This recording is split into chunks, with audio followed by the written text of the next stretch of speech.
So we typically start out our conversations with how your golf game's doing. We meet each other in the yard, or I'll be on the putting green and you'll be finishing up hole 18. So I'll just go ahead and ask, how's the golf game?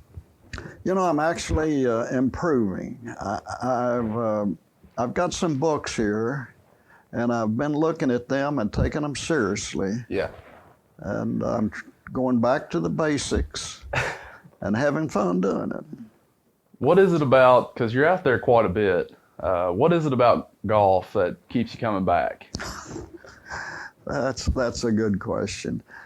It's just fascinating, say, to hit a good 7-iron out there. Yeah. No matter, it doesn't have to be going at a hole. Yeah. Just if you hit a nice 7-iron and it gets off the ground, and I haven't been able to make it hook the way I'd like to, but I'm looking forward to doing that. Want to get some extra yardage, huh? Right. Right. That's my problem. I hook it a little too much. All the pros play that nice high fade, got that controlled ball. That's what I would love to have. You ready to go? I am ready. Okay. So we all see the picture of in the pro shop hanging up, and talk to me about who we have here. I think we have N.B. McCree, Charles Shaver, Dr. Todd, and J.V. Ritchie, the property owner. But the property that was first considered to be purchased for the club is not where it is today. Is that correct? Correct. Okay. So talk to me about where this picture was taken. Taken out of area, the Midland area, west of here, several miles. So you all did not purchase this land. Was the property owner a little ill? Well, we went out and looked at it, and all of us liked it. Yeah. Of course, Dr. Todd was sort of a self-appointed committee chairman, I guess you might say. And when we got back to town, wasn't too long that we were getting all sorts of complaints. It's too far away, da-da-da-da. Well, word got to Mr. Ritchie about that we were going to go back on the deal. So here he came busting into Dr. Todd's office. Dr. Todd was an optometrist with an office in downtown Central City.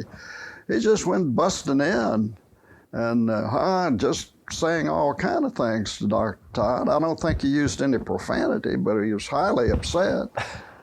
And Paul said, well, is it still for sale at this price? And this guy said, well, of course. And Todd just looked him straight in the eye and said, write me a deed. And he did. And so he purchased it out of good faith. So Dr. Todd, he purchased it, and he sold it not too long later, and I think he made a little profit on it. Well, there you go. It worked out for him then, huh? It did. So who did the club finally purchase the land from? It was a fellow named Ellis. He owned the fairgrounds down here, and I think he might have been from Owensboro, but that's where we purchased this from. Gotcha. The idea of constructing a golf course seems a bit challenging. How did the idea to start a club come about, and where did you start? I've given a lot of thought to this, and there's no way, I don't believe, that anybody could go and say this was what it was. I do remember, take me for example, Charles Shaver, who's on this picture. He and I played golf together, and one day we were at the Madisonville Country Club playing. I can see it right now. We were on about number 4, I think it was, pulling our little, we didn't have golf carts and motorized carts in those days, but pulling our little carts along, and we were getting ready to hit our second shot on about number 4. I can just see us. And Charles looked over to me and said, wouldn't it be nice if we had a country club in Central City. Now, don't get me wrong, I'm not saying that that's what started it. Exactly. But I'm saying it was things like that that other people were doing, and Yeah. and then when you get back and get in a bar or at a coffee shop and talking, you just keep talking it up. Yeah. Were there any other, could you say, main organizers or kind of vital help besides the men in the picture below? Oh, yeah. Of course, Leamon was one of the main ones. He was, he and Dorothy and Betty and I spent a lot of time together, and he was very instrumental. What was it like in the beginning getting together and trying to figure out how the club was going to work with funding and getting the interest of the community and good support and good backing and members? Well, I really think the biggest part was to encourage people to get out on the golf course. Mm-hmm. For example, clubs don't do this, and it might be bad to do it. But in our case, we would take people out, hoping that they would become members and pay their green fees. It was, Yeah. it would violate technically Uh-huh. the rule that you have that you shouldn't be playing a country club if you live in the vicinity. Yeah. You shouldn't be paying a green fee. Yeah. But we kind of looked the other way at that rule, and we all, I believe, would bring people out. Yeah. And that worked. Yeah. You're building your golf club up, you're forming the greens. How were the greens kind of formed? We talk about architecture of our course. How did we form our greens? Can you tell me about that? Well, we didn't have any real constant expert looking it over, but we did have people who took it seriously. I mean, goodness, I can see them out there now. They would get out or use rakes. Yeah. They played it very gingerly, but they worked hard at it. I've asked that. Your son Ralph told me that some of the base of the greens were formed by sawdust and sand because there was an abundance of sawdust in our community, and someone had the idea to kind of use that to build up our greens.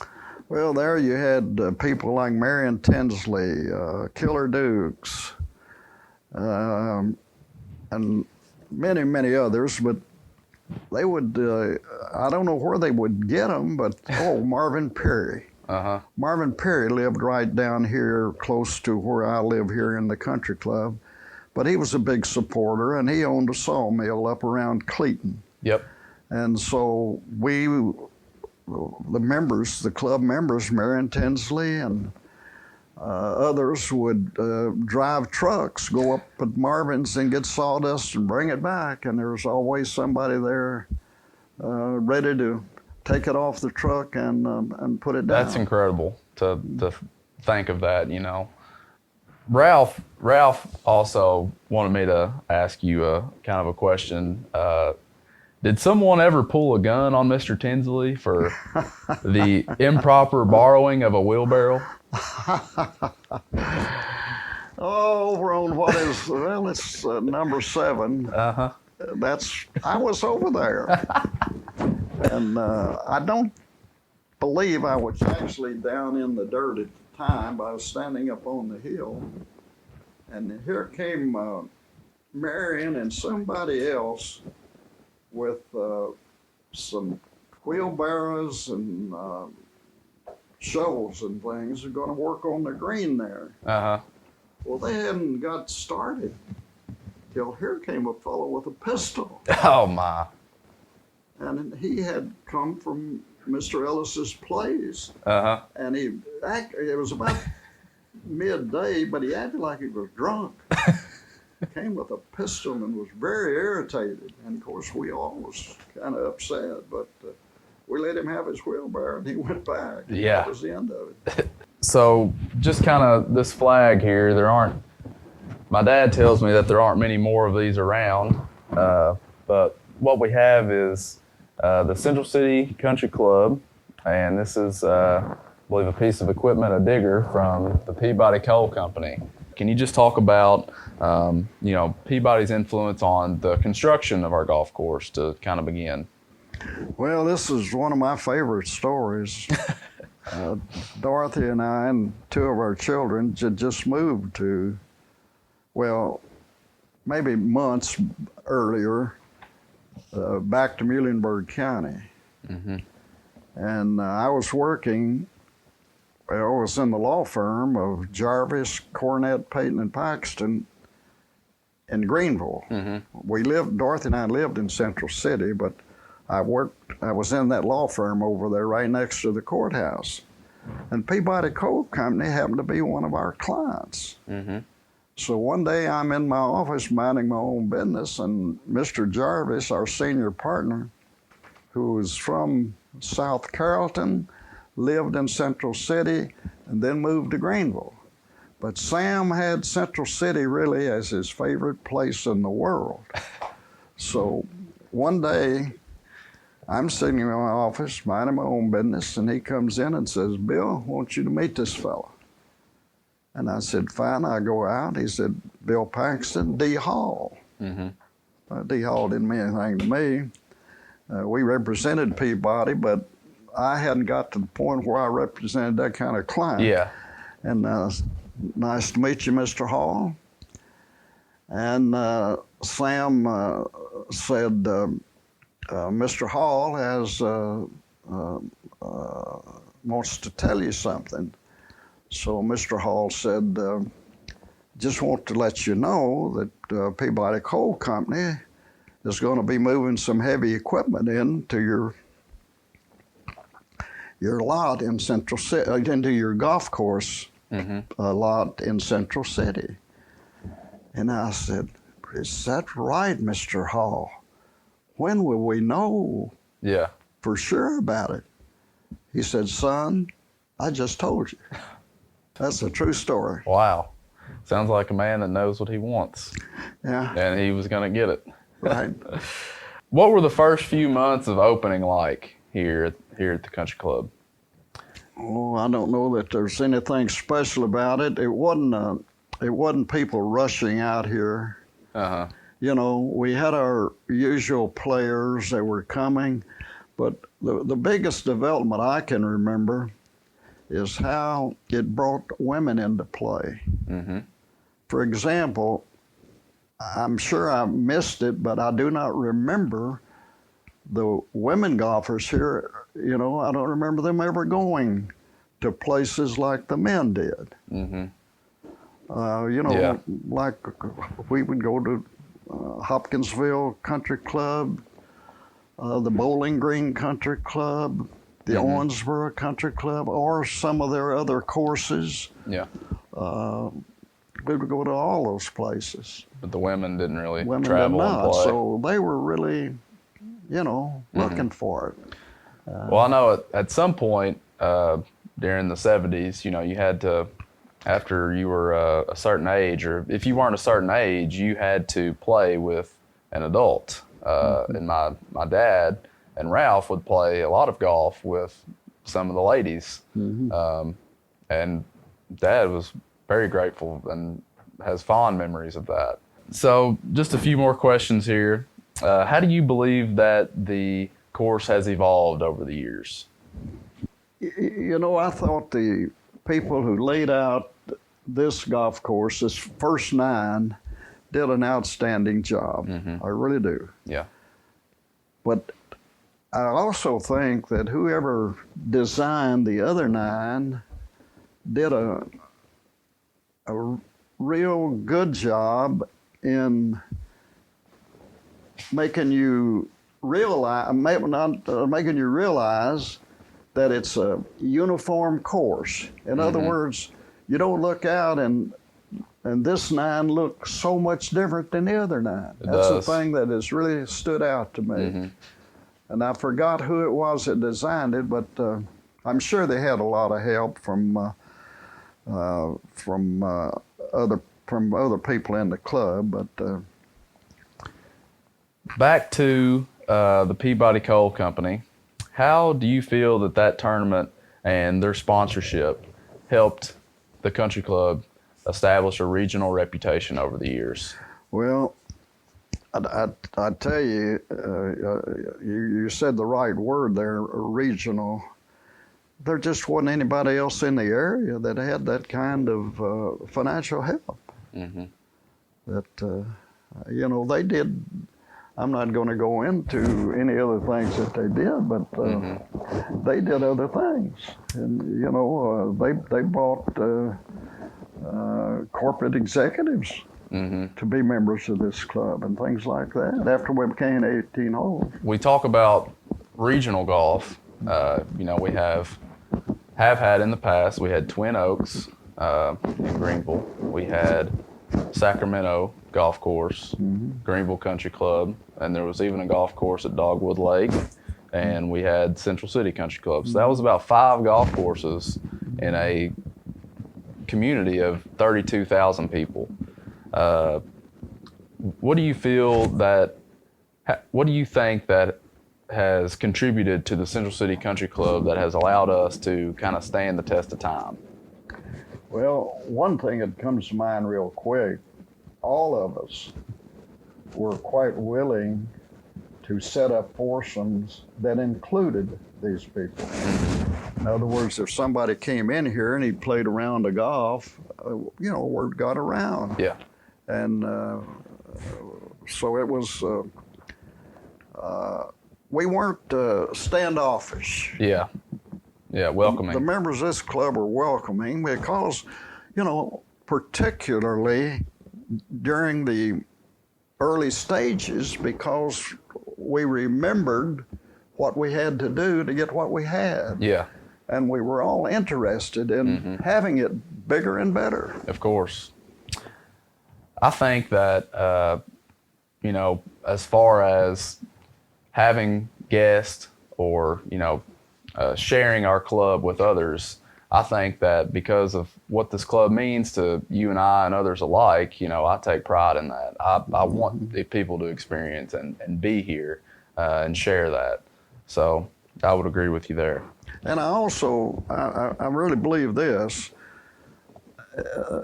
I think it was big time when alcohol became legal at the country club. That was a big help. You know, Yeah. Cold beer or a shot of bourbon just goes with golf. Well, I could agree on that. A few cold beers. Multiple generations of men, women, and families have benefited and are so loyal to Central City. What do you think this club has meant to the community and the kids growing up here in Central City, and just Muhlenberg County in that regard? Oh, I think it, you know, I wouldn't be surprised if a lot of these kids, when they go off to college, particularly if they're going to Western or the college in Owensboro, I wouldn't be surprised if people don't come up to them and say, "Oh, you're from over there where that Central City Country Club is located." Yeah. One of the things that I say, if, you know, somebody asks where I'm from Central City, and, well, what's there? And, well, I live on a golf course, and I like to play golf there. It really is the foundation of, you know, one of the reasons that I'm here is I have such a love for this, and you as well. Moving forward with our club, are you happy with the path that our country club's currently traveling on? I really am. I think the country club is managed. We certainly have a good chair of our country club board, and I think we have able people on the board. And I think that's always been the case.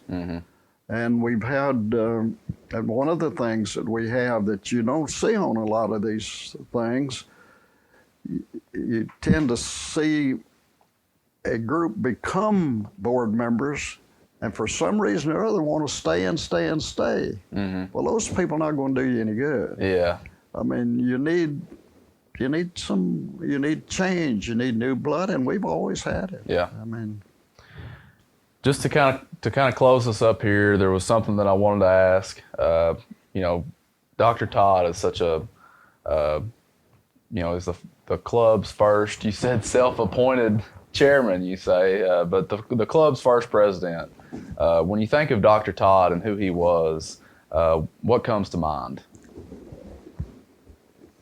oh, Dr. Todd came up hard. He came up from poorer conditions in northern Kentucky. Somehow or another, he managed to get to Chicago in optometry school.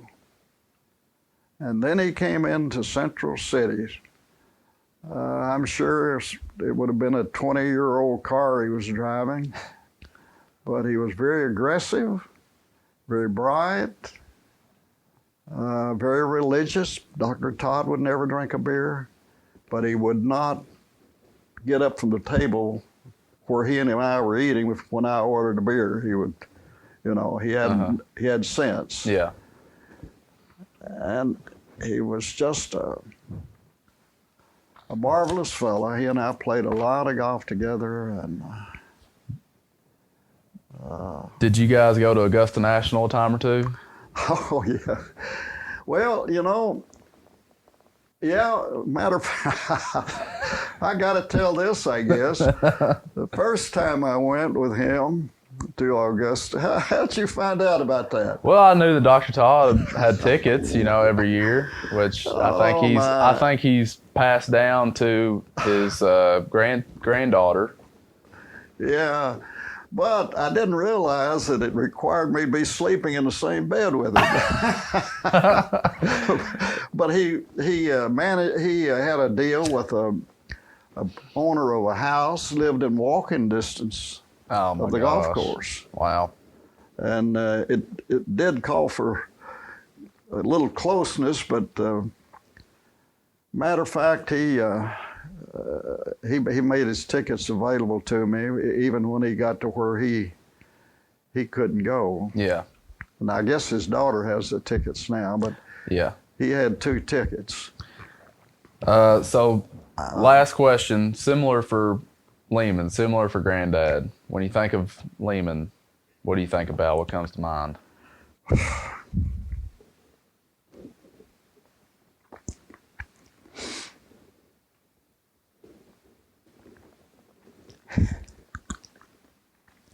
Good friend, huh? The brother I didn't have. Mm-hmm.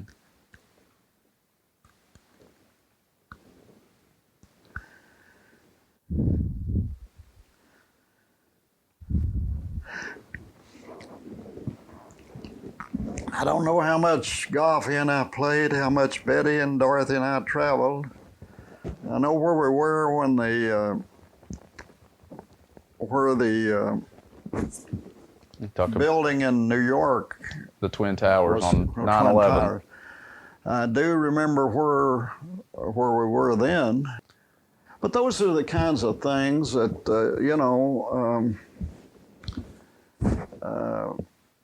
you talk about something like it always comes back to talking about where you're from. Mm-hmm. You'll see something along the line, wouldn't that be good if we had it in Central City? Mm-hmm. I'm sure that Leamon and I saw some things on other country clubs that we brought back here and for consideration for this club to do. Of course. And other people did, and those kinds of things. This club is just, do you ever hear any criticism of management of our club? I think that we're doing an incredible job here. Very happy with. Very pleased. Don't want to. I don't hardly play anywhere else. Out of convenience. I endorse everything you just said. Yeah, out of convenience and for what we have here. You talking about regional golf? I think that for Western Kentucky, we're one of the best. Well, Judge, that's all that I have, buddy. I've really enjoyed this. Thank you. I guess that we will wrap this one up.